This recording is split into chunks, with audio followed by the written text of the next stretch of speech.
Hi all welcome to food for all. இன்றைக்கி நம்ம சேனலில் சூப்பரான காட்டு நெல்லிக்காய் வச்சு ஒரு ஊறுகாய் தான் பண்ண போகிறோம். வாங்க எப்படி பண்ணுறதுன்னு பார்க்கலாம்.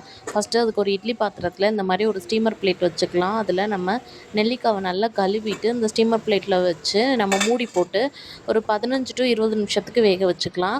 நெல்லிக்காய் அந்தளவுக்கு நல்லா வெடிப்பு வெந்திருக்கணும். ரொம்ப குழஞ்சிடக்கூடாது. இந்த மாதிரி லைட்டாக வெடித்தோடனே ஆஃப் பண்ணிடலாம். இப்போது ஸ்டீமர் பிளேட்லேருந்து எடுத்து ஒரு பிளேட்டில் மாற்றி அந்த நெல்லிக்காயில் உள்ள ஈரப்பதம் போகிற வரைக்கும் ஒரு மணி நேரம் வச்சிடலாம்.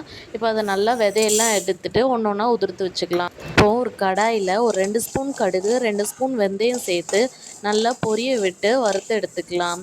வெந்தயமும் கடுகும் நல்லா கரிஞ்சிடக்கூடாது. இந்த மாதிரி வெடித்தோடனே அடுப்பை ஆஃப் பண்ணிவிட்டு ஒரு பிளேட்டில் மாற்றி ஆற வச்சிடலாம்.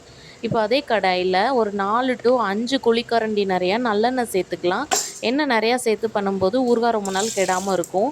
எண்ணெய் நல்லா சூடானதும் அதில் 1 ஸ்பூன் போல் கடுகு தாளிச்சிட்டு நம்ம உதுத்து வச்சுருக்க அந்த நெல்லிக்காயிலேருந்து 1 கிண்ணம் போல் எடுத்து ஃபஸ்ட்டு சேர்த்துக்கலாம்.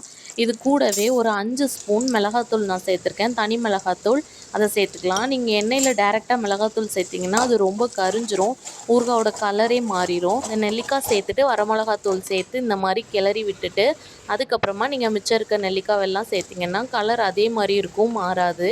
இப்போ மிச்சம் இருக்க நெல்லிக்காய் எல்லாத்தையுமே சேர்த்துட்டு நல்ல மிளகாத்தூள் எல்லா இடத்துலையும் படுற மாதிரி நல்லா மிக்ஸ் பண்ணி விட்டுடலாம். இப்போ ஊறுகாய்க்கு தேவையான உப்பும் சேர்த்துக்கலாம்.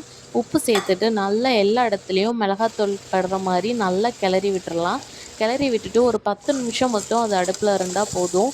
நல்லா கிளறி விட்டுட்டே இருங்க. அந்த எண்ணெய் எல்லா நெல்லிக்காவிலையும் நல்லா கோட்டாக இருக்கணும். ரொம்ப நேரம் வச்சுருந்திங்கன்னா நெல்லிக்காய் குழஞ்சி போயிடும். ஒரு 10 நிமிஷம் மட்டும் வச்சுட்டு நம்ம லாஸ்ட்டாக இறக்கும் போது வெந்தயமும் கடுகும் சேர்த்து வறுத்து பவுட்ரு பண்ணி வச்சுருப்போம்ல, அதையும் சேர்த்துட்டு நல்லா கிளறி விட்டுட்டு ஒரு 2 நிமிஷம் கழித்து அடுப்பை ஆஃப் பண்ணிடலாம். இது ஒரு ஏர்டைட் பாக்ஸில் கண்ணாடி பாட்டிலில் மாற்றி வச்சுட்டிங்கன்னா 1 to 2 month வரைக்கும் ஃப்ரிட்ஜில் வச்சு யூஸ் பண்ணலாம். 2 வீக்ஸ் வரைக்கும் வெளியே வச்சு யூஸ் பண்ணலாம். எப்படி இருக்குன்னு செஞ்சு பார்த்துட்டு மறக்காமல் கமெண்ட்ஸில் சொல்லுங்கள். நம்ம சேனலை மறக்காமல் சப்ஸ்கிரைப் பண்ணிக்கோங்க. உங்களை இன்னொரு வீடியோவில் பார்க்குறேன். அது வரைக்கும் பை.